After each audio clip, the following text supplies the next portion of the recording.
So, yes, so the Jews have to return to the land of Israel before the Messiah comes. I would, Okay. you know, Zechariah, 14 chapters, is not an easy book to understand. Most of it is using very powerful imagery. It's not that it's impossible, it's not nuclear chemistry, it's not that hard, but it's not that simple. But there is a chapter that's very easy, and that's the 12th chapter.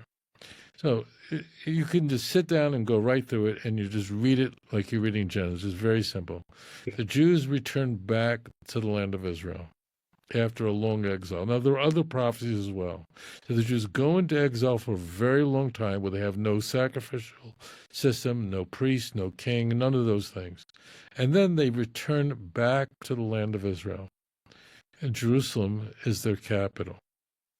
Nations of the world are very unhappy with that, and they go to war with Jerusalem. Jerusalem, in turn, is a heavy, burdensome stone to everyone who comes against it. And I just ask the viewer, please just read it for yourself. It's very clear. How will the Jews possibly stand up to all these armies that come against it? It's called Gog, the great war of Gog in Ezekiel 38, that God will strengthen them miraculously. Zechariah chapter 12, verse 7 and 8. The weakest of them will be like the angel of the Lord of hosts. It means nations that come up against Jerusalem will be defeated.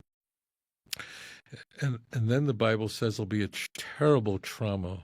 So after that, people are just killed in a terrible, terrible traumatic event where pow, and it causes the Jewish people to unite and to mourn.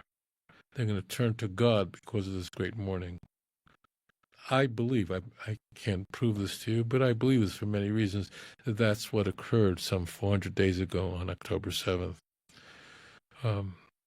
That was a critical trigger of trauma, and I believe that the Holocaust was Jacob's trouble in Jeremiah 30, verse 7.